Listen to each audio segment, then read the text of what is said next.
Morning, everyone. Welcome to this webinar. Can everybody hear me okay? Otherwise, you're welcome to protest and alert us in the chat if there's any problem. Otherwise, let's forge ahead.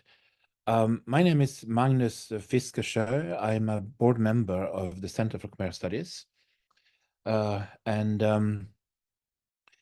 I'm also a professor at Cornell University in the US. I teach anthropology, archaeology, and heritage studies. I'm very happy to help today by moderating. And I'd like to start by saying a couple more words about the Center for Khmer Studies. The Center for Khmer Studies has facilities in Siem Reap and in Phnom Penh in Cambodia. And it's a center that promotes research, teaching, and public service in the social sciences, arts, and humanities in Cambodia and the Mekong region. And basically, there are three tasks that the center undertakes. One is to promote research and international scholarly exchange by programs that increase understanding of Cambodia and its region.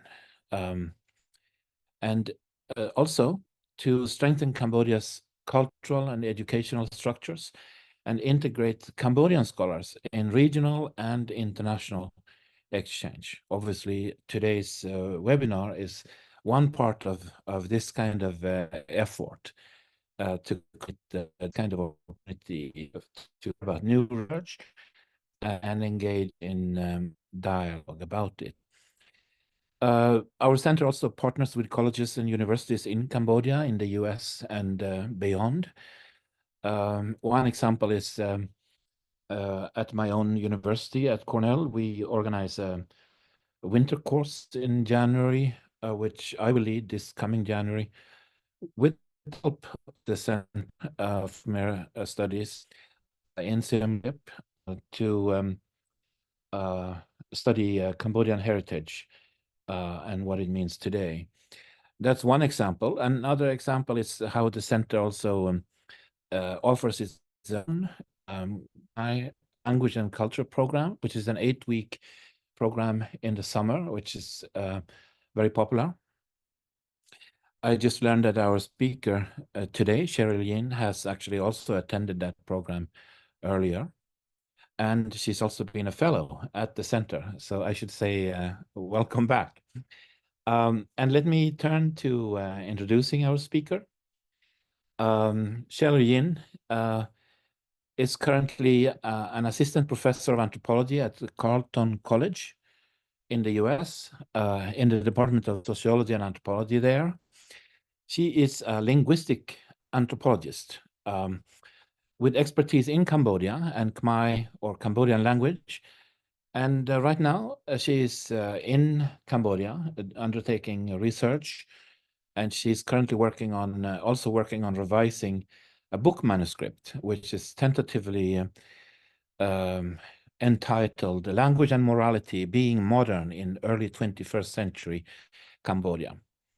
And in her research, she argues that contestations about Cambodian language ultimately are contestations about how to define and redefine Cambodian national identity after the decades of turmoil in the country, followed by accelerated economic growth in recent time.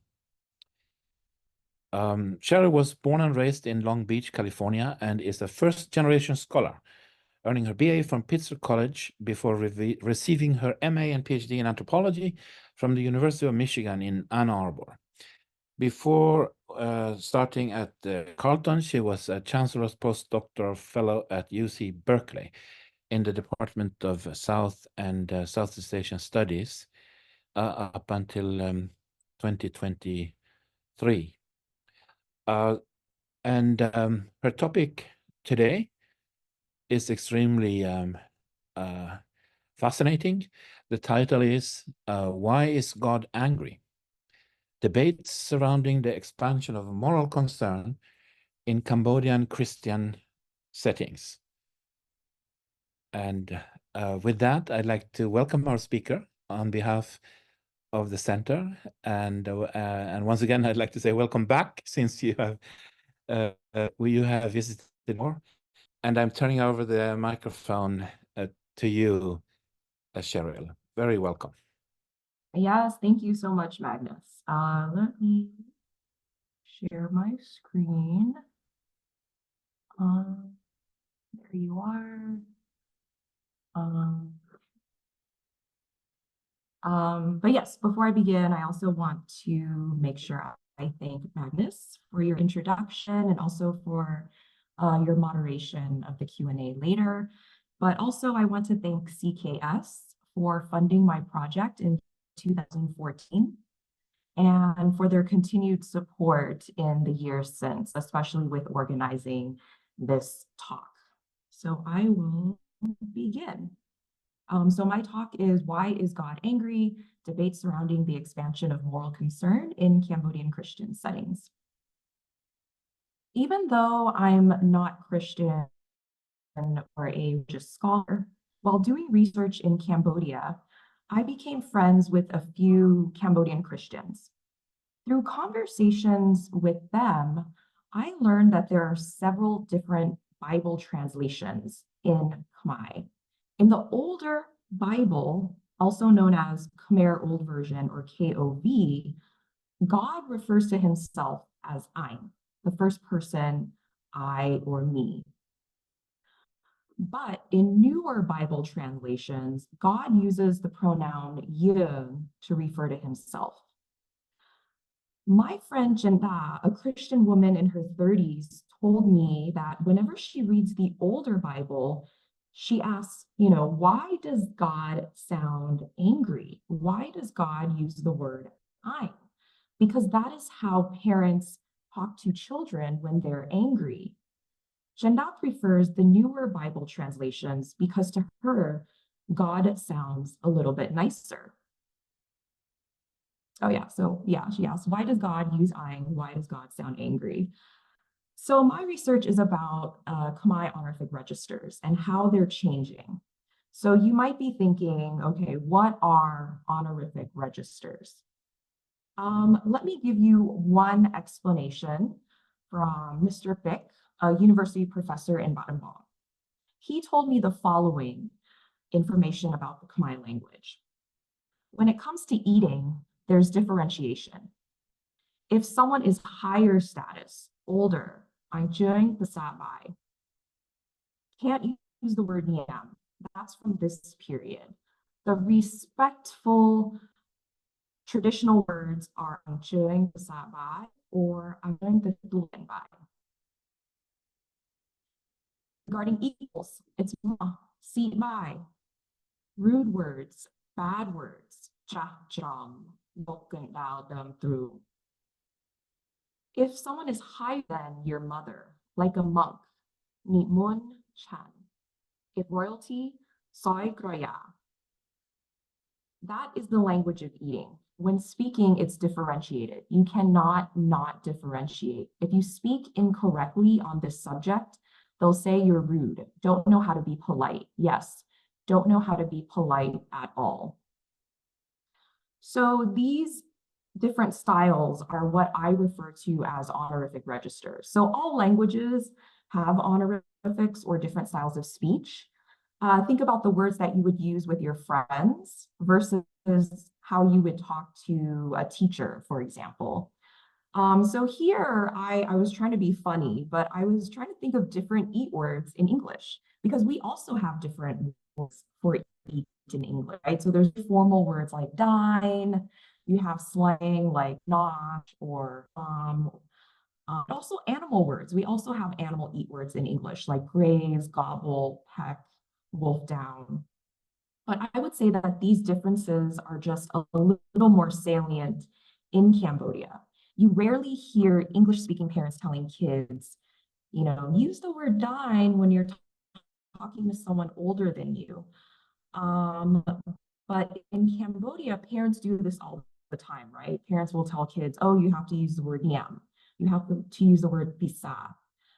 In English, it's not as codified or built into the grammar of the language.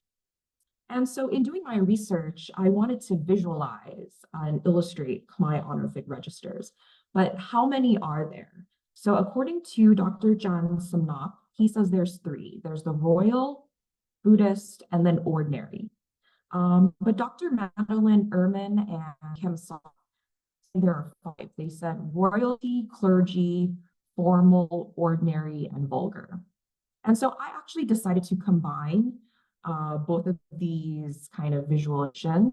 So there's Vechasap, which is the royal, Sangasap, which is the Buddhist monk one, and then Samain, which is the ordinary or common register. But I also thought that it was helpful that Ehrman and Saw had the sub-register. So even under Samain, the ordinary, you have formal and you have informal, and then they unfortunately use the word vulgar. But I'm going to change that word in a minute. And so the Rechasap is the royal register. So this is vocabulary that you use when you're speaking about royalty or when you speak to royalty.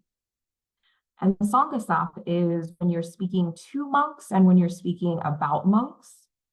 And then, of course, Samain, most Cambodians use this 95% of the time. But you can imagine that even among commoners, there's different levels or sub-levels of hierarchy that are important.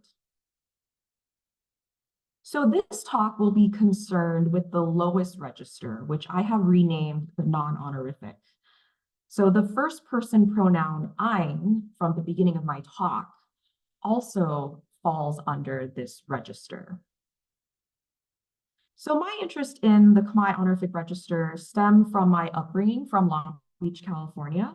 So for those that don't know, Long Beach, California has the largest Cambodian population in the United States. And here are some pictures when I attended Khmer New Year last year in 2023. Every year there's like celebrations, there are parades. And so just growing up, I just heard Khmer and I saw Khmer words all around me.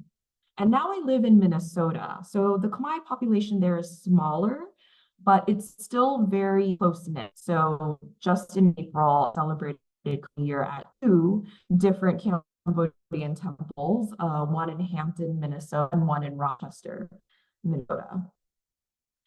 And so being Cambodian American, I sometimes had trouble using honorific registers because my family often used the word si with me and at home.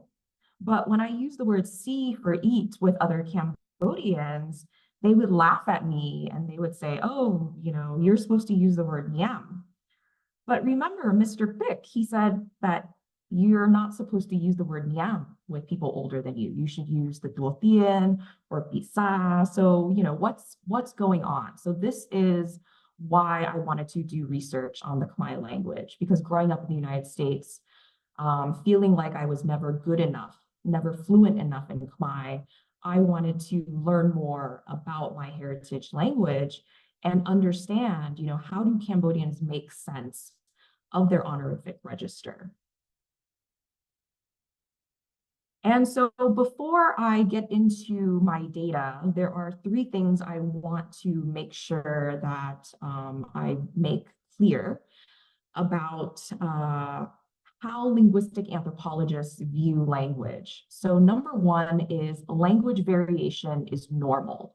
So just like before, I was saying how some people said, oh, C is okay with equals, or some people said, no, you have to use the word nyam. That is just a fact of life. No 2 people speak a language in the same way. There will always be differences with accent, dialect, grammar, or vocabulary, spelling, and also pragmatics, how people use language. And so I'm just going to use an English example. In California, I would call the beverages here soda, but in Minnesota, they say pop. So that is an example of language variation. But even though there are language differences in you know, different countries, Sometimes governments and schools will try to standardize everyone's language by upholding one way of speaking as the standard or as the norm. And as linguistic anthropologists, we often sometimes try to uplift and give voice and power to people who speak marginalized languages or marginalized dialects. And then second, I want to make sure that people understand that words themselves don't have meaning. People give words meaning, and those meanings can differ between people and also change across time. So the word I'm, the first person pronoun I'm, is not inherently a bad word, but some people associate it as a bad word, or they give it a bad meaning. And then third, I want to talk about this idea that people think that language is just used to describe the world, right? The sky is blue. But language can also be used to create and recreate that world, to make things.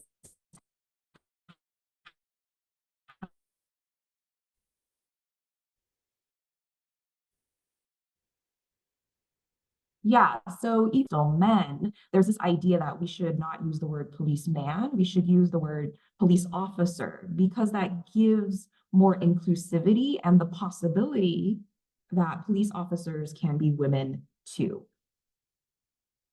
And you can see this under the Khmer Rouge, right? So I talk about the Khmer Rouge a lot in my research, but under the Khmer Rouge, they wanted everyone to be equal. So for 4 years, from 1975 to 1979, they told all Cambodians that, there was no more class, no more age, no more status in Cambodia. Therefore, everyone had to use one word for eat, and that was hope.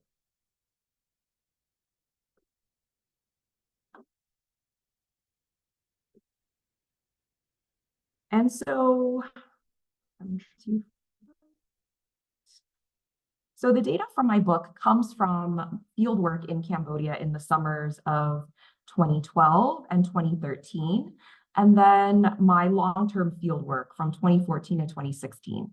So for 1 year, I lived in Phnom Penh, and then the second year, I lived in Battambang.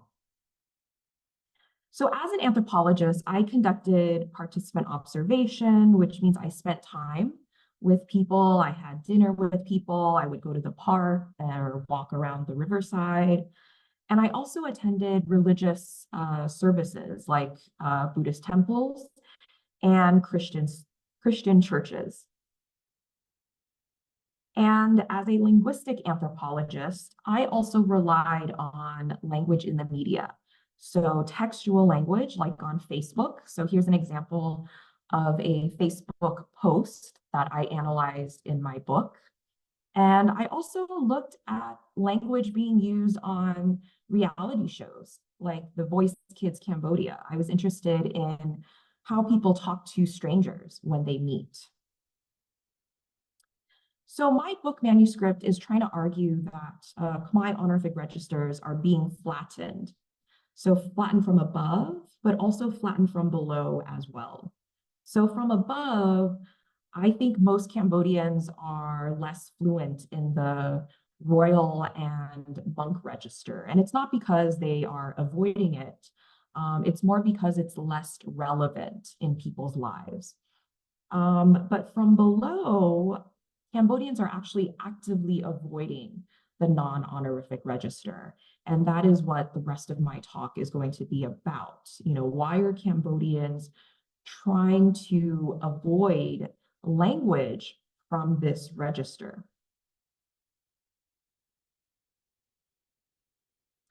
So I argue that this shift in language use in Cambodia is both a response to ideas about immorality in the past, but also people's aspirations or their dreams of the future.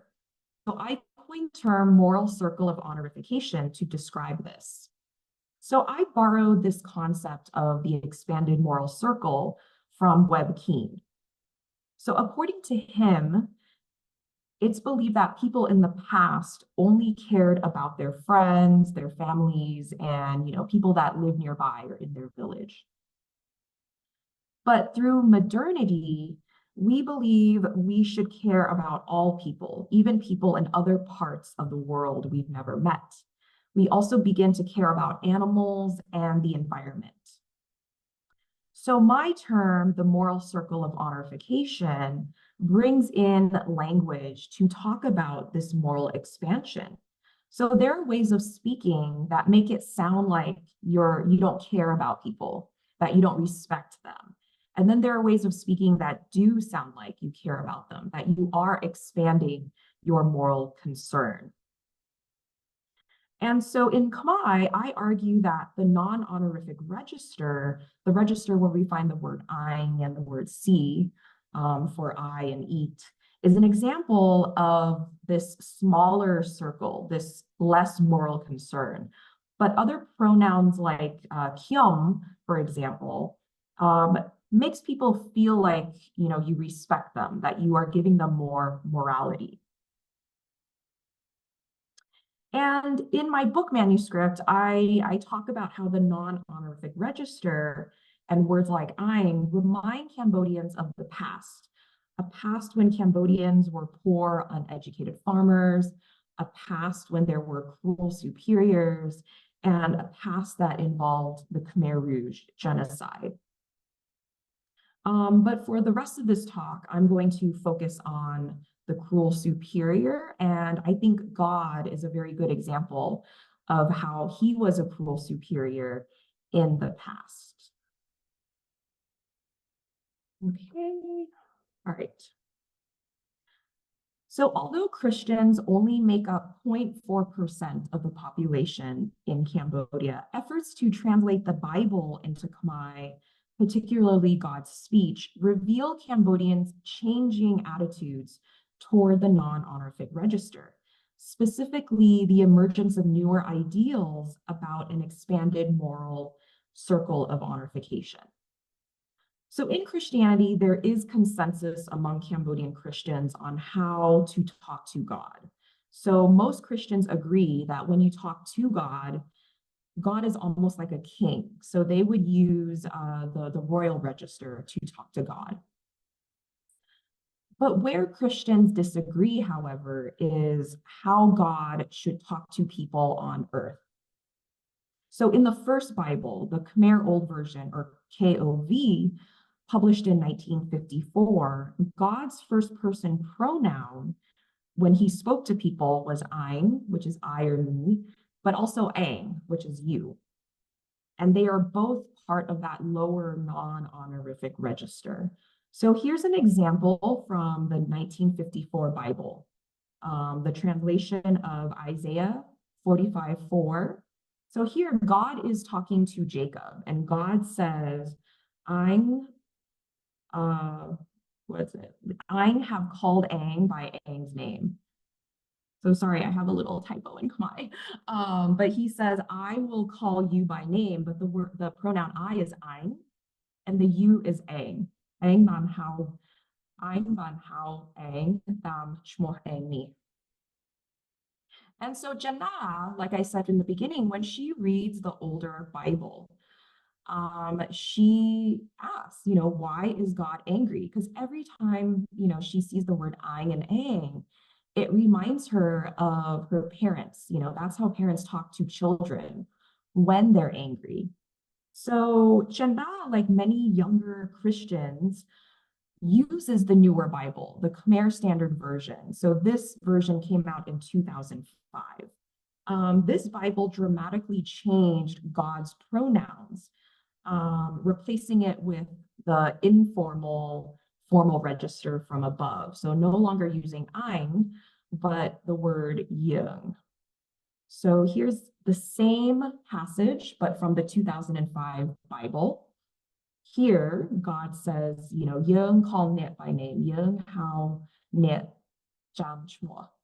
So yeung, he's referring to himself as we, as if he were more than one person. And then you is now kind of a very general or generic net.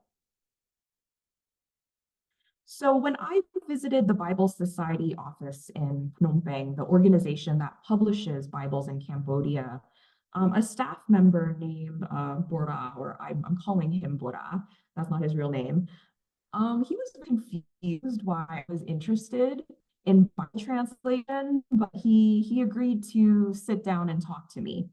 And he told me that the Bible Society still publishes both version. They still publish the Khmer Old version, but also the Khmer Standard version. But he says the Bible Society believes that the newer Bible is the accurate one, is the correct one. So when I asked Bora, why is yeung a better translation than ein when God is speaking to people, he brought up the concept of time. So he says, the word ein is a word that they used in the past, in ancient times, a long time ago. That word indicates power. But today, the word ein is an obscene word, a word that is not polite, a word that we don't use very often. So when the KOV, or the first Bible, was being translated in the early 20th century, having God or any superior use the non-honorific register toward subordinates, toward lower ranking people, was a non-issue. So in linguistic anthropology, we would say that this is the first order of indexicality. People speak this way when you have more power than the person you're speaking to. But through second order of indexicality, there's an additional layer of meaning.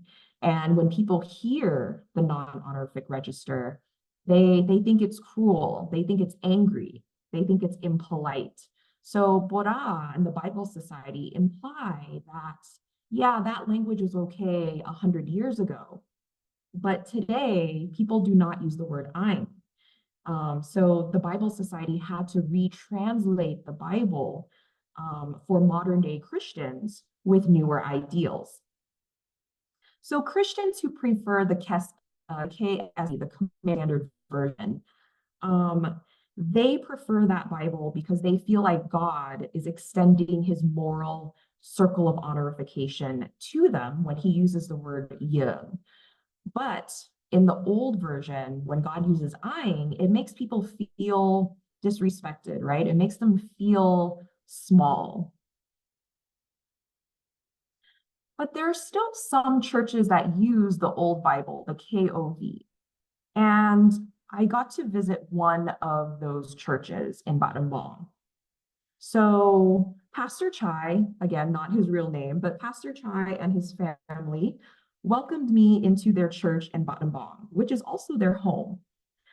A family fair, his children even sing in the church's rock band. You can see them practicing their instrument here, where they play live music for church goers to sing along with the help of lyrics on the screen. So you can see the projector here. Usually they have lyrics of songs on the screen. So after attending a couple church services, I had to ask Pastor Chai, why does his church use the KOV Bible? And why does God use the word ein with people? So Pastor Chai's answer was, when we walk with God, we walk behind him. We can't walk in front of him.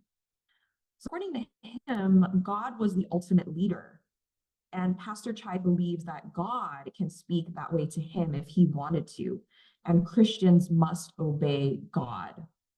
And so in order to understand what Pastor Chai is saying, we need to understand this idea of patron-client relationship, which has been the hallmark of Cambodian social relations. So historically, Cambodian society was divided into Net Thom, or big people, who are rich and powerful, and also Net Tuik, little people, people who are poor and weak. And there's no middle class. There's nothing in between. But the big person and the small person are connected to one another by a string, or ksai. And this is a symbiotic relationship where Net Thom rely on Net Tuik for their support and labor, but Nhiet Tuig also depend on Nhiet Thom for their money and protection. So the big person has the upper hand, and the big person can use the non-honorific register with the little person. But with Cambodia's economic development since the 1990s, Cambodians have been moving into the cities, they've started working in factories, they've started opening small businesses, and there is a growing middle class in Cambodia that does not rely as much on this old patron-client relationship that we used to see in the past. But Pastor Chai, he still holds on to those ideals. But I'm trying to argue that I think a lot of younger Christians and most younger people in Cambodia are moving away from that idea. So what is at stake when the growing middle class demands a different register when they are being spoken to by their superiors? So I'm going to use an example from the novel Malia Dongjet by New Height, and it was published in 1972, but I believe he wrote the book around World War II, but it took a while for the book to be published. And so in this passage that I'm going to quote, there's a provincial governor, so someone with a lot of power, who's talking to his subordinates. But all of a sudden, he stops speaking because he realizes he has to choose between kyom or ein, two different words for I or me. So this is my translation of his inner thoughts. The governor stopped for a moment, as if he were contemplating his words. During communication with those who are lower ranking than him, he never uses kyom because it makes it seem like he is lowering himself in hierarchy. Right now, using ein is too rough sounding. That's why it's necessary to avoid saying these words. There seems to be an agreement that whenever provincial officials hear the governor speaking and there is no subject in the sentence, this would be explained as the governor referring to himself. So around World War II, when this book was being written, we see the beginnings of moral change in Cambodia. We see this idea that the word ein is too rough sounding and the word kyom is preferred. But the provincial governor, he still doesn't feel comfortable using kyom because if he uses kyom, he feels like he's lowering himself. So he gets around, this linguistic kind of this linguistic choice by just not using any pronoun at all. And so I think I'm going to end my talk early because I want to make sure that we have adequate time for Q&A. But hopefully hearing my data, I want to return to my main argument and my main question about why is the word ein no longer appropriate, not just in the Bible, but also in Cambodian society. And so I argue that the denial of the non-honorific register, this register down here, is also a denial of this immoral past when cruel superiors spoke condescendingly toward subordinates. And this stands in contrast to modern day urban middle class Cambodia, where there is this expanded moral circle. So when the Bible was first being translated, God could use ein with people. So there was this huge disparity in kind of status, and that translated through language. God can use ein when he's talking to people. But now, with the newer Bible, God uses the word yeung instead. And so it's showing that there's this kind of there's less inequality in terms of language. But it's not about being equal. Cambodians still want hierarchy, but they just don't want the non-honorific register because it reminds them of an immoral past when superiors used to mistreat and be condescending towards subordinates. And so I'll end my talk here, but I want to say that, Christians are okay with using the royal register with God, but they are not okay with God using Ein, at least the younger Christians today in Cambodia. All they ask in return is for a superior or a God who will uplift them using the higher registers rather than, denigrating them with the non-honorific register. So yeah, thank you. Hopefully my talk wasn't too confusing.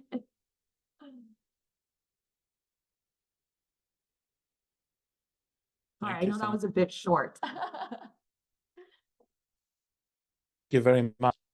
Well, I'd like to jump in and help moderate the discussion. I don't see a lot of questions yet in the Q&A, but I'm sure that the listeners, I think we are about 20 people in the audience altogether. So I'm sure that there will be somebody that will raise some questions. Maybe in the meantime, I can jump in. I thought this is absolutely fascinating.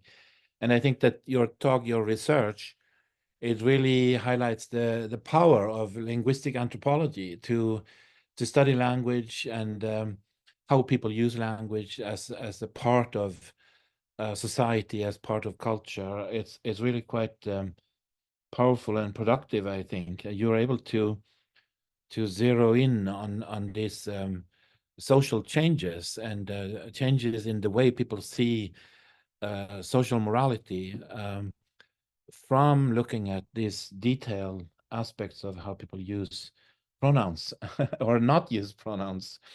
Maybe I can start with a question about that. When the provincial governor omits the subject from a sentence and sort of opts out of using either one of these ways of talking about himself, not Eng, not Knyom, because they have the wrong connotations, both of them, if I understand you correctly. That makes me wonder if he is there also a practice where figures of authority like that in contemporary Cambodia, where they perhaps will supplant, substitute their title? Would they say the governor instead of I? and would that be a way of avoiding the issue, or sort of or forging a new path forward where there's a certain recognition of the hierarchy and that somebody is the governor and you are not the governor, I am the governor? Is that one way, or how do they deal with this issue outside of this this observation that they are opting out of the choices? Yeah, no, thank you for that question. Yes, a lot of English speakers when they come to Cambodia or they learn Khmer, right? They often think Cambodians speak in the third person. And so I think, yes, sometimes people will refer to themselves by their title. But I think outside of pronouns too, and I didn't bring this up, but Cambodians can also replace pronouns with kin terms or with occupation and titles as well. So I'm trying to think of an example, but usually kin terms. So instead of saying Kyom, for example, I can call myself Bong if I'm talking to someone that I think that's younger than me, right? So instead of saying like Kyom this or Kyom that, I can say Bong this or Bong that. So that brings in age, but it doesn't bring in that kind of like power, right? So if I were to say Ein, I think the person receiving the word Ein might think, oh, he thinks she's, higher status than me.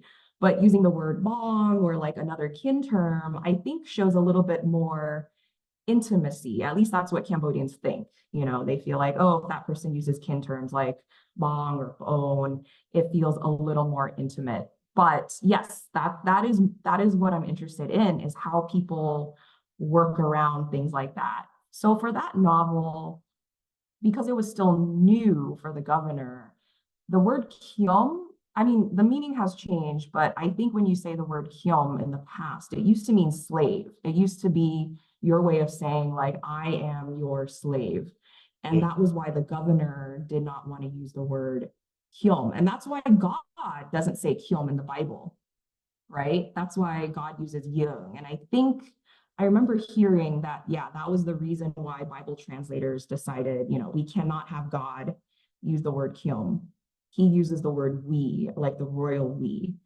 I don't think that answers your question per se, but yeah, I think there are a lot of different ways Cambodians, they don't use pronouns as much as we do in English or Indo-European languages. And so they have the creativity to call themselves like, sometimes I call myself Nekru if I'm talking to students. So I can call myself teacher. So instead of saying Kyom, I can say, Nekru this, Nekru that, open the door for Nekru, get this for Nekru. And so it's an easy way of like avoiding the pronouns. Thank you. Now I see a whole bunch of questions coming in here. So why don't we start with the first one from Wayne Wright. He says, thank you for this really interesting presentation. What did you find out overall in terms of Bible use preference across Christian churches? Did it tend to vary by denomination? Baptist, Catholic, Protestant, Latter-day Saints, Seventh-day Adventists, or etc.? Yes, thank you. And yes, Wayne, I have read your work, so I'm really glad to see you here. Yes, I unfortunately did not have, I kind of threw this presentation together, but I did find differences between denominations. There's one newer Bible translation where they believe that the royal register is not necessary to speak to God. So they think, some Cambodians don't know the royal register. We don't need to speak to God in that higher level. And I'm trying to remember the name of that organization. It's been a while. I apologize, but they have their own Bible translation. When I interviewed them, they were saying like when Jesus eats, they just use the word body pop, which is kind of just a polite word for eat. And it's not even like soy, which is the royal word for eat. And for them, they believe that it's a way to reach the masses. They don't want to use like these high royal words or royal vocabulary with ordinary Cambodians. And so I thought it was really interesting that they had that kind of like ideology about the Bible. Seventh-day Adventists, yes, I think they also, I remember they said in, don't quote me, but I think it was like 2008 or 2009 or 2010, they also retranslated the Bible in the same way because they said in Greek, the Bible originally was in Greek, did not have honorifics. It did not have hierarchy. And so that's why they believe that they had to retranslate the Bible in a way that did not use the royal register as well. For Latter-day Saints or Mormons, they read the Book of Mormon more. So I did interview a couple Cambodian Mormons, and when I talk about the word ein, they're like, oh yeah, that's in the Old Testament. We don't really read that. We read the Book of Mormon, and in the Book of Mormon, Jesus is a lot more polite. He's a lot nicer. So interestingly, they also bring up the concept of time. They're like, oh yeah, in the Old Testament, that's how God speaks. But we read the Book of Mormon, and in the Book of Mormon, the way the Bible is translated, or no, it's not the Bible, but their text, the way it's translated, Jesus is a lot nicer. So it's interesting to hear kind of like the different Bible and the different texts in the different denominations as well. So I know that was like a messy way of answering your question, Wayne, but yes, I did find a lot of differences between the different denominations. Thank you. I am not a theologian or expert on Christianity at all, but I do recall reading about how there is often this distinction made between the Old Testament and the New Testament, that the God of the Old Testament is this stern, authoritative, harsh kind character, and it's a different story in the New Testament. That may be one aspect of this, that the Bible contains different versions in itself. Let me go to another question about Bible translations. This is from Michel Calmier, who writes, "Hi, that was thanks so much. I did my master's thesis on Khmer pronouns using data from the Voice Cambodia. So I'll get in touch with you," she says. And then she says, "My question is whether you have data on other honorific register-related terms in different Bible translations. Are Christians dealing with overlapping areas of honorific significance in determining which translation they prefer?" Yeah. Well, I would love to be in touch with you, Michelle, too. So please email me. Other honorific register related terms. So yeah, I think the more salient ones are like the pronouns. So like I and ang, the I and you. But also the word eat. It only came up a couple times, unfortunately. But yeah, people were talking about like the word eat. So like if you're talking about Jesus eating or breaking bread, is Jesus human or is he a god? I've heard people kind of like go back and forth as well, but I think yeah, most Cambodian Christians will say like, well, Jesus is the Son of God, so we should speak to him as if he were a god. But then, like I said earlier, there were a couple churches who believe that there should be no hierarchy in the Bible, or there should be no linguistic hierarchy. And so they just use the ordinary term. So that was their way of bringing in their ideology by saying, but it's also a class thing as well, because there's this idea that only educated people, only people who are elite know how to use the royal register. And so these churches, they believe like, oh, if we want to be able to connect with Cambodians in the countryside who, the stereotype is they're illiterate or that they're not educated. Why don't we just have a simpler Bible? Why don't we just use, the ordinary word to talk about people? But in terms of other honorific registers, body parts come up. I don't know if people know, but there's special royal word for blood, like lamhat, which is different from chiam, which is like the regular word for blood. And I think in the Bible, when they talk about God's blood or God's hand, oh no, feet, like Jesus's feet, or like blood, they use the royal register for that. And the different Bibles that I was telling you about, where they were like, oh, why don't we just use the regular word to talk about hand, or to talk about feet, or to talk about blood?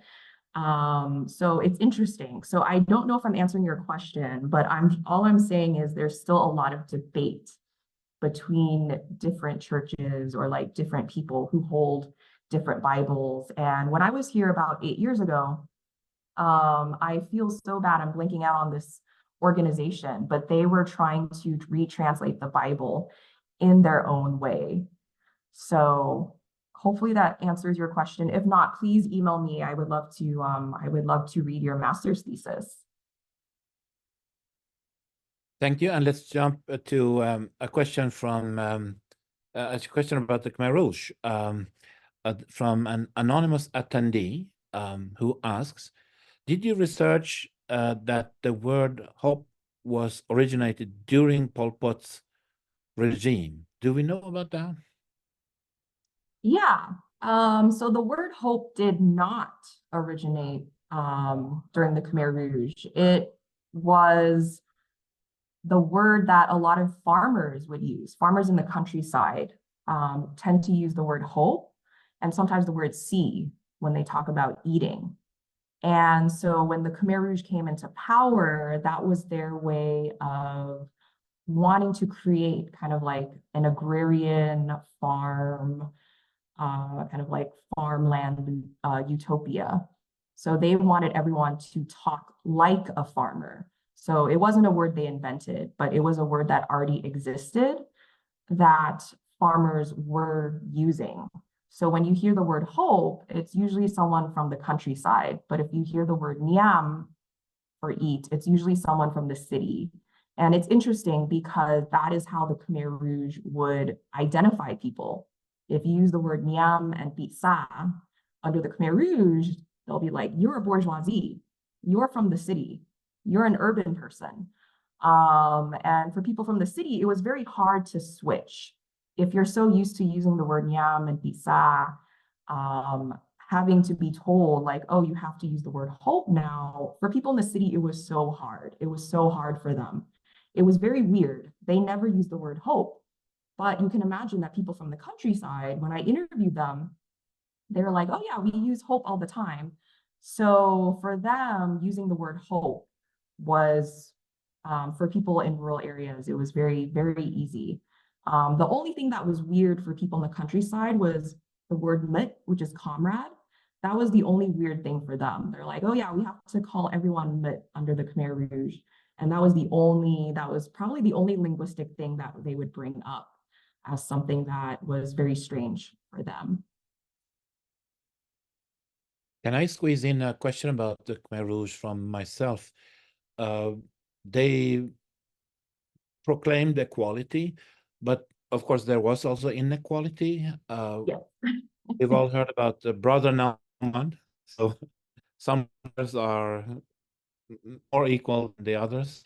And I wonder about how that was reflected in language. Was there, as you were in analyzing the governor's speech and avoidances, is there anything similar, lacuna, things going on with in the Khmer Rouge's speech? Yes. No, thank you. I have another chapter where I talk about the contradiction under the Khmer Rouge. So yes, the Khmer Rouge wanted everyone to be equal, and there was a policy of using the word hope, calling everyone comrade or mut. But there are a lot of testimonies, a lot of documents that in reality, the Khmer Rouge use the word ein, actually. They use the word ein to refer themselves, and they use the word ang when they're interrogating people, when they're torturing people, obviously when they're killing people. And so yeah, I didn't have time to talk about it in my presentation, but I have a chapter in my book where I want to try to make sense. There's this Khmer Rouge speaker where they use the word hope and they use the word batewat, revolution. They use all these communist words, but then there's also the angry Khmer Rouge, the angry and cruel Khmer Rouge, who is condescending, who has your life in their hands, and yes, that was me trying to make sense because I would see, oh, this is the policy, but sometimes on the ground, the Khmer Rouge do use ang and ang. And I'm remembering an interview where someone told me that when the Khmer Rouge says mut ang, which is comrade ang, when a Khmer Rouge says mut ang, you know they're angry and you're in trouble. And you begin to be scared. You're like, uh-oh, what did I do? Why is this Khmer Rouge person mad at me? And so thank you for that question. Yes, there's a lot of contradiction under the Khmer Rouge where they had this policy of being equal and speaking to people with respect. But in reality, when they're torturing people, when they're interrogating people, that was not the case. They would still use the non-honorific register. Thank you. I look forward to your book now. I hope it comes out soon. Let's go to the next question, which is from Cambodian Christian. The name is Sopana Bunteon, who says, "Thank you, doctor, for your impressive presentation today. I am a Cambodian Christian, converted to Christianity when I was in university. I currently study anthropology in an MA program. Specialty is linguistics. In my point of view, the term 'why is God angry' is a sensitive one to Cambodian Christians. The term of cannot represent the angry or the bad behavior of one alone. I think this means that's not all there is to it. And the question continues. Honestly, I sometimes get comfort even from the Bible passages using ein from God. So my question is, this kind of register, can it be generalized to the whole of in the whole context of Christian language, or passage or ritual worship service? Yeah, no, thank you for sharing that with me. I think you remind me of the church that I went to in Vietnam, where they still use the Khmer Old Version Bible with the word ein. And I didn't have time to talk about the non-honorific register, but it's not always angry. It's also the language of intimacy, right? So you can use ein and ang with friends and family. And I did wonder, is God using ein and ang as a way to be intimate by saying, you know, we are friends, we are family, we're close. And I think where I get the anger more is because of my interviews with like my friend Jinda and also the Bible Society. Unfortunately, the Bible Society, they still sell the old Bible, but they tend to believe that the newer Bible translation is a better, more accurate translation. And for them, they don't want God using the word ein. They think it's better for him to use the word yeung or we. But I don't disagree that maybe there are some Cambodians, when they hear the word ein, maybe it's not an angry parent, but a close friend. Or I think that's also how some families too, they talk to one another. How, you know, my family uses the word si bai all the time. And I'm always shocked because there are some Cambodians that they're like, oh, wow, your family is so rude or impolite. And I'm like, oh, I don't think my family's rude. We just use the word see all the time, see by, we don't think it's bad. So there's this kind of like conflict, right? So that's where the language variation comes in. Everyone uses language differently. It's my job to analyze that discussion, that debate, that conflict. Because if there's someone that thinks the word ein is intimate, but then they go to university or they go to a formal presentation and they use the word ein, you can imagine that most people might look down on them. And so, yeah, I'm really fascinated by your reading of the word ein. And yeah, if you want to email me, I would love to talk to you more. If maybe there are more Christians like you that I have not met yet, I would love to hear more about your perspective. Thank you. The next question comes from Susan Lee, who writes, Dr. Yin, is there any sense in the pronouns you referred to as intimate family relationships, such as similar to how the French use the tu, toi pronouns?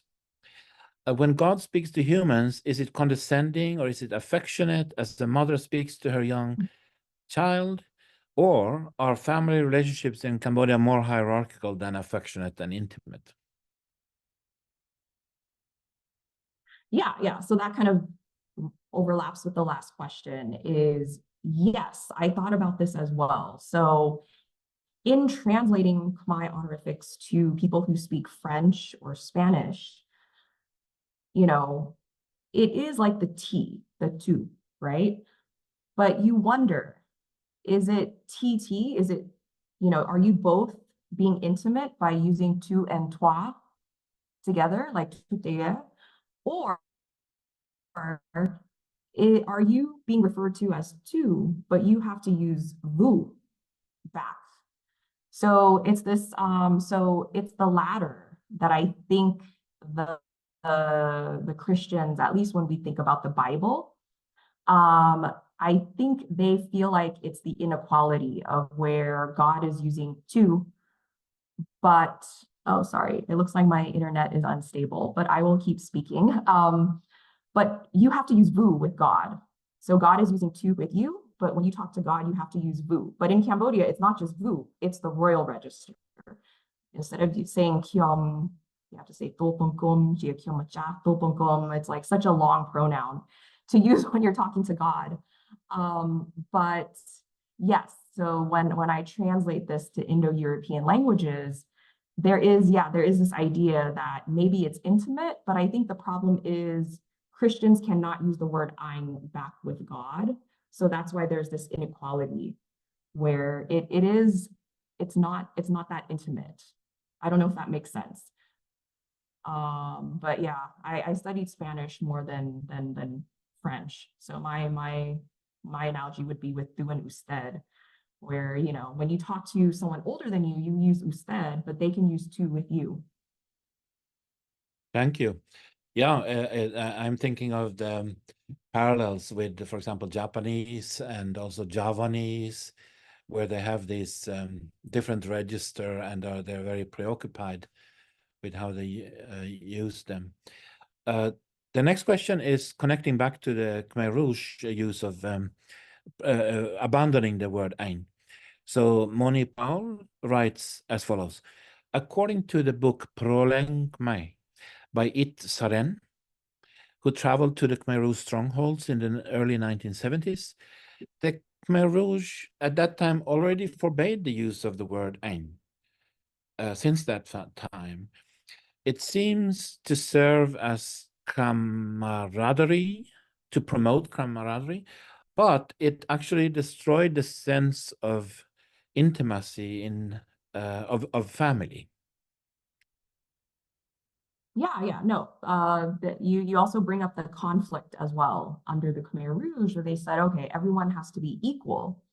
And they also banned the word via, which is the non-honorific he or she. Most Cambodians use the word via when talking about children.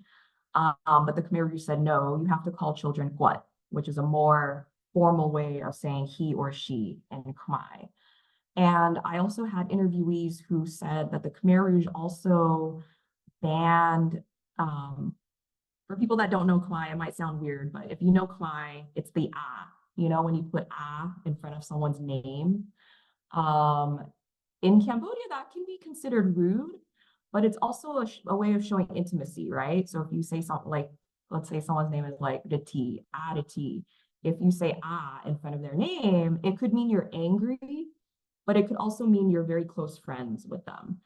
And under the Khmer Rouge, I was told that the Khmer Rouge banned using the word ah in front of people's names because they wanted everyone to be spoken to with respect. So no via, no ah.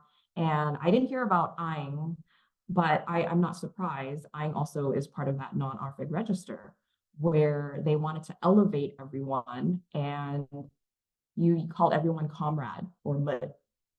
And so, but it's that contradiction where, as I was saying earlier, the Khmer Rouge still use the word aing and ang when they're torturing people, when they're angry at people, especially people from the city that they believe are like former bourgeoisie or former upper class people. So look at your again. Yeah, so I'm not surprised. I have to look at that book as well, but I definitely know like the word via, he or she was banned and you had to use the word what with everyone, even small children, which a lot of Cambodians had a lot of trouble calling young children what. So yeah, I do agree that it is a form of camaraderie. But I think for the Khmer Rouge, it was more about giving linguistic respect to people.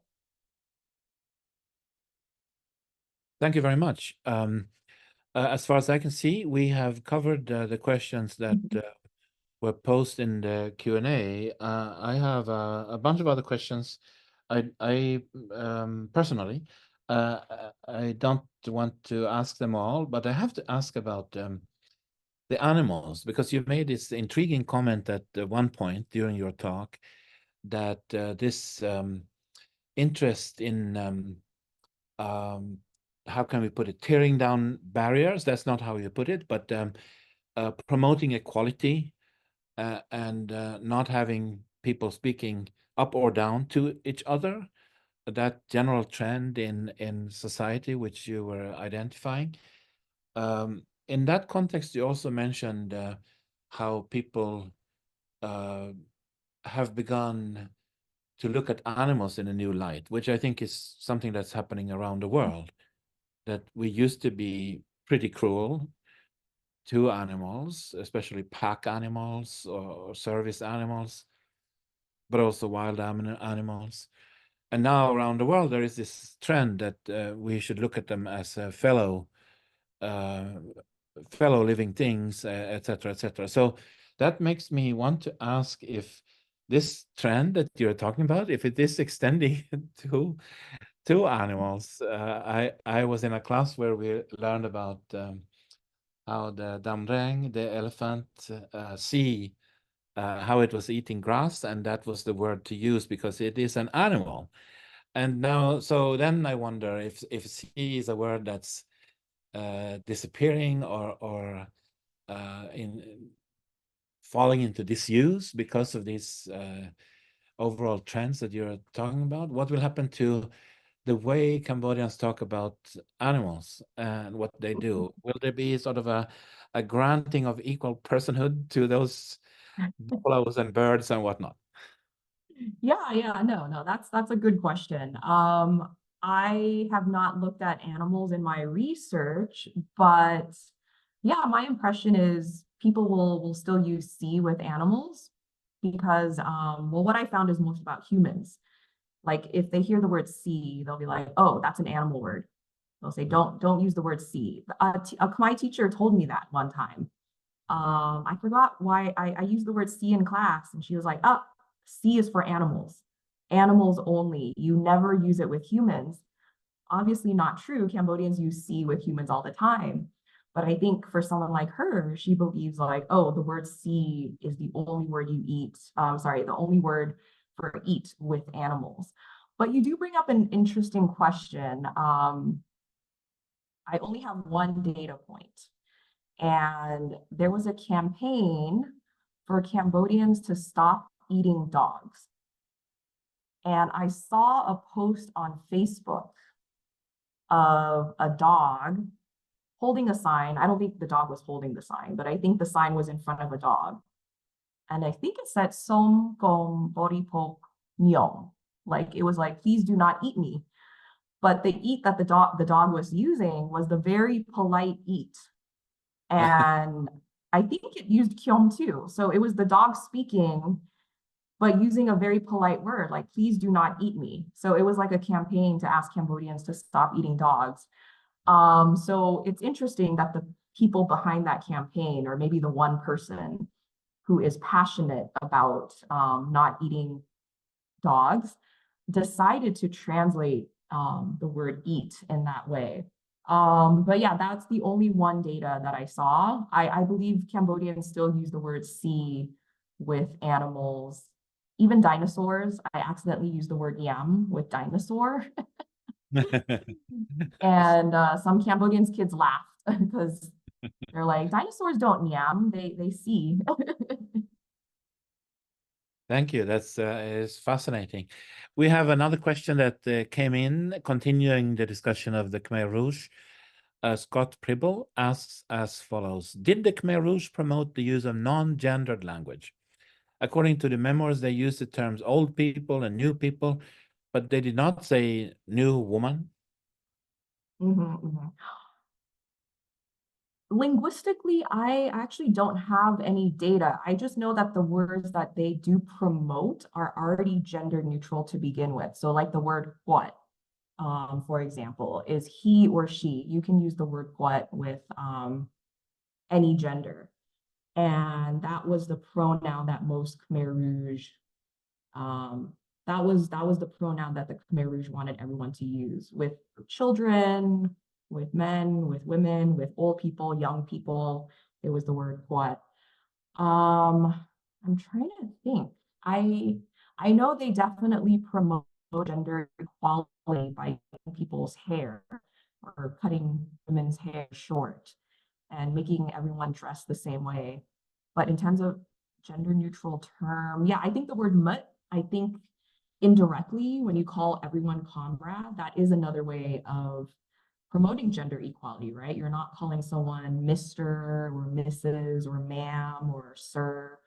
So I think having the title "mut" in and of itself is another way of promoting non-gendered language. But yeah, unfortunately in my research, I don't think I've come across them specifically saying that they were promoting non-gendered language, but I think the language they did promote just indirectly already was gender neutral to begin with. But thank you, Scott. It's good to see you here. Let's see. I don't have any more questions. I don't see them popping up in the Q&A.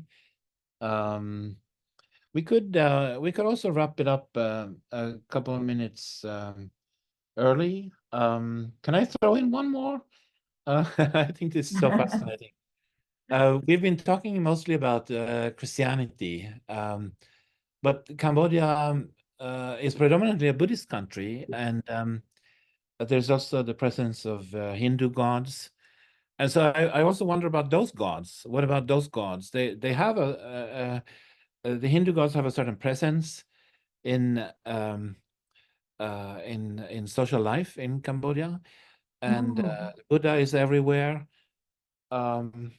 I wonder if these kinds of issues, a change in the way that one thinks of and talks to or dialogues with those deities or those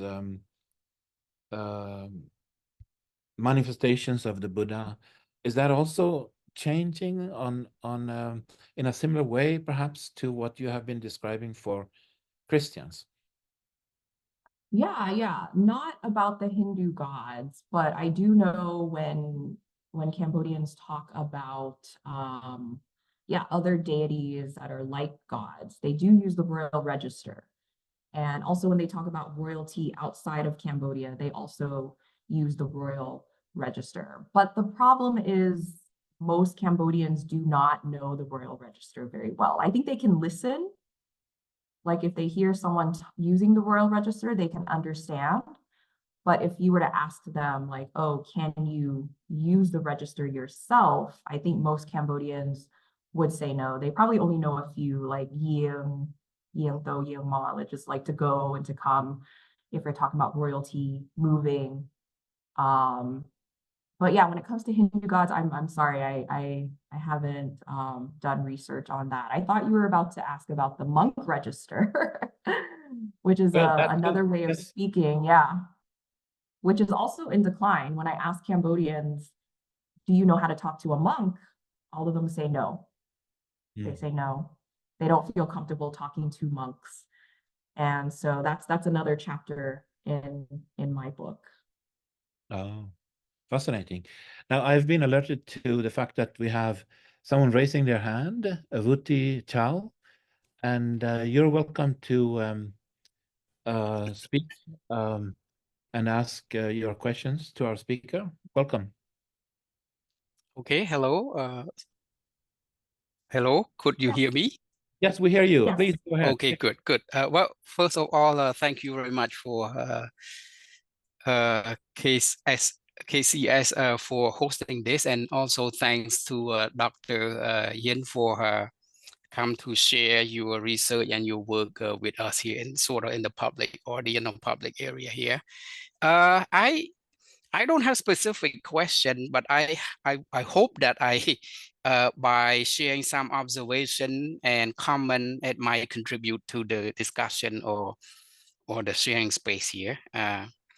First of all, let's start with what you just left off. So, Cambodian, we call ourselves Khmer, but Cambodia, the language is Khmer. It's sort of very complex. And for example, like when you're talking about the sort of religious vocabulary, talking to the monk, sort or talking to the royal vocabulary, those are sort of a different language. And it's not easy to switch back and forth unless you are working in the palace or you're working in the temple or with the monk regularly, then you probably get used to it. So I have problem with that, even though I might know from the written point, from the literary or education point of view, I might know, but it's not easy to switch back, code switching. So what I'm trying to say here is kind of like a different language to itself. And in terms of the hierarchy that we're talking about, the honorific or non-honorific or register here, it also exists in that context of sort of three language. You have Sanskrit, you have Pali language in there, Sanskrit in there, a high percentage of those words embedded in Khmer language, and then you have the sort of the socio-linguistic aspect, the royal and the religious context to go with it. And so it's not easy to navigate through that. But coming back to the Khmer language, because it seemed like there's a lot of interest here when people asked earlier about the Khmer rules and also the sort of the rural Khmer people. That part of the language is somewhat simple. You either go by age or by parent and child, or uncle, sort of kinship and age. Mostly you go by that, and it could be intimate and it could be polite. And then you have some sort of interjection of what Dr. Yin was talking about. You add some prefix with to whether you are angry or want to use some sort of prerogative word kind of stuff. But simple. Back to the word "I." So here's what I heard from people who could read stone inscription, even from before Mongolian, so maybe 6th or 7th century. "I" used to be represent I, the concept of eyes, as we use in English, which is "kyom" now, but "kyom" in the past is the servant. So, and I don't know how it got swapped, but they told me, the people who could read the stone inscription, they told me that in the past, whether you are king, whether you are in the position of power, or whether you are regular, you use I, the same I, "anh," on equal term. So, but at some point, it got placed into a hierarchy status to say that "anh" can be only used from sort of upper, from the above to the bottom, to the down, to the level below, or to the bottom. I was interested in the translation, Bible translation. So maybe my question is, I noticed that the French monk came to Cambodia, father or brothers, among the first 4 French Khmer dictionary, 3 of them were compiled by a father or brother doing that work. And 2 of the 4 originated from Battambang. So it have a legacy there in terms of compiling dictionary. And add to it, what I'm wondering is that whether we have any information from whether the French monk compile any or do any translation work from the Bible to Khmer, I wonder, to Cambodian, and to see whether they deal with that problem here either. Because what you were talking about here, the Bible here, it basically come from the American side of thing, the Protestant tradition here. So I wonder the struggle. And also, I would like to share that over here, I live in the US. And from time to time, I went to church, to the Khmer community, Khmer church here. And I met with the pastor, and he know that I'm interested in, I come back to study Khmer language. I'm interested in Khmer, and he was interested to see if I would be interested into help him translating, because it seemed like the pastor would like to simplify the message. the message of God, to remove some of the sort of the very high cultured word, which is might be from Pali or from Sanskrit in the Bible. So to simplify it, to bring it down, bring the word of God down to normal people. And because the folks living abroad here do not, for the older probably still remember all those high cultured words from Pali and Sanskrit, but for the younger, for the offspring, for the young people here, they barely speak Khmer, if any. So they would like to simplify that. So I looking into that, which is a very fascinating thing. I came across some of the historical aspect, and then sort of the direction people would like to take on this stuff. And then as you can see, it's just the Bible translation. There are many more versions. It got to a point that you can have your own version. Pick one, go to a website, yourversion.com, I believe. And then you pick version. There's an old one, there's a new one, and there's also an improved and enhanced version of it. A lot of things. A very active work there. And it seemed like to me the trend is like to simplify it, to bring the message of God down to common people. And common people here, for better or worse, is very diverse. Folks and young people in Cambodia may be one thing, but folk in other country, Khmer people in other country might be a different thing. So a different audience. And I have one comment here I put on note here with respect to your note in there about the governor decided or hesitant to use any pronoun, personal pronoun. Part of it, I think he could get by because in Khmer language is very different from English. In English, you have the subject, verb, and object, and somewhat stick regularly to that. In Cambodian language, the context kind of like the context provide the subject or sometimes the object itself. You just use the verb, and then you can communicate, and especially in a very commanding oriented type of communication, you can just do that. So I just want to add a comment that the governor don't have to use I, either Knyom or Anh, because when he speak, he's the subject, and then who are receiving know who is the subject talking here. It's just the nature of the Khmer language. Yeah.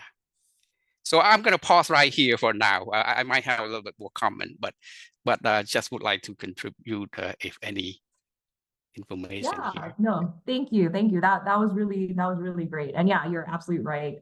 In linguistics, we call it a pronoun drop language. So a lot of Southeast Asian languages are pronoun drop, which what that means is you don't need a subject or a pronoun in the sentence.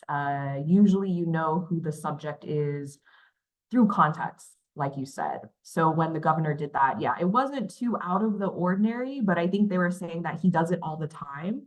And so people just assume if he's not using a subject that he's probably talking about himself and he doesn't want to use the word Kyum or Anh. But yes, you made an interesting point about the word Anh. I didn't have time, but yeah, you're absolutely right. The word Anh was the only word for I or me in Khmer for a long time until Kyum was introduced. And you're right, like it kind of introduced this kind of like hierarchy or difference where the simple word Anh was kind of demoted as maybe an impolite word. And this new word, Kyum, was like, oh, this word sounds a little more polite. And the same analogy can be said with the word nyam, right? I believe the word see is a simple word for eat. And it wasn't until the word nyam was introduced that nyam, at least in the city, replaced the word see as a more neutral or informal word for eat. And so there are some people from the countryside that still use the word see. And so they'll say, oh, see is a simple word. I'm not being rude or impolite at all. Yeah.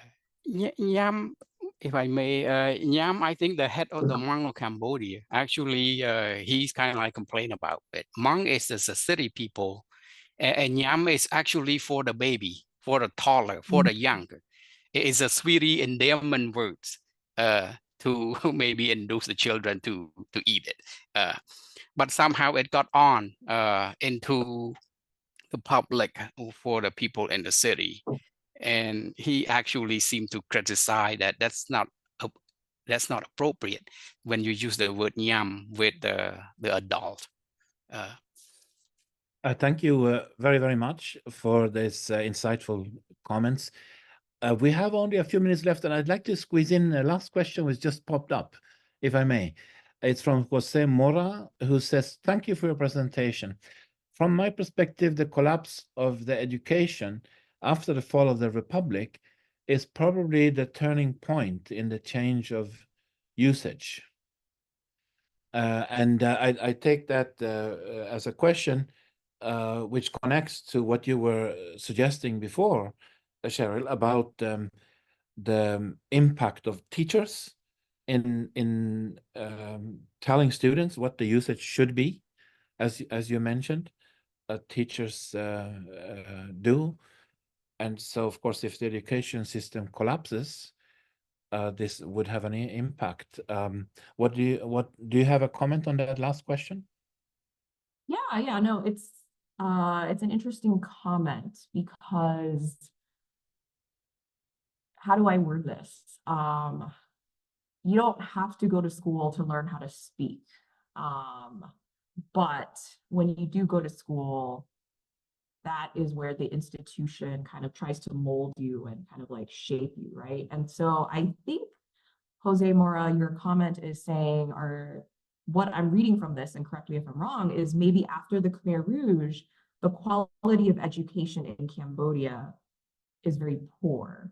And so that's why you think there's a change in language, and language changes all the time. And I don't think it's just because of the collapse of education or the poor quality of education. I think it has to do with what is happening outside of the classroom. You know, what is important for Cambodians today, and that's to go to work and make money, right? Or, you know, surviving or making a living. And so I think the poor quality of education in Cambodia after the Khmer Rouge, yes, does play a role, but I think change in language happens all the time. It's more about like what is causing that change is what I'm looking at. But I don't disagree with most of what you're saying, but I would say it's not just the collapse of education. I think it's the entire change in society, the economic change, the political change, the social change, that is causing language to change. But again, language changes all this time. It's more about why it's changing and in what direction. Thank you. I believe that with that, we unfortunately have to cut short our discussion, but the discussion can continue. I would think that our speaker, Dr. Yin, would welcome, as she mentioned, contacts from interested participants who want to follow up with questions or comments. As I said, we're now looking forward to her forthcoming book, Language and Morality, Being Modern in Early 21st Century Cambodia, which sounds like a fascinating piece of work. And I look forward to hearing more from your research in the future. And I would like to thank everyone who attended. I would like to thank the Center for Khmer Studies staff who have been running this show from behind the scenes. And most of all, thanks to our speaker. Would you like to have the last word? Yes. I will, Magnus, thank you so much. I believe it might be 11 p.m. where you are if you're in New York. So thank you so much for staying up late to introduce me, to moderate for me. And I look forward to catching up with you in person sometime. But I also want to thank CKS again. Thank you so much for supporting my research 10 years ago, and I look forward to giving back to CKS. They were so helpful for me during my research. So if anyone is watching and you have an interest in doing research in Cambodia, I highly, highly recommend you please contact CKS and look at their different fellowships and grants. They're a wonderful, wonderful institution. And I wouldn't be here without their financial help. It was a very generous fellowship, I'll have to say.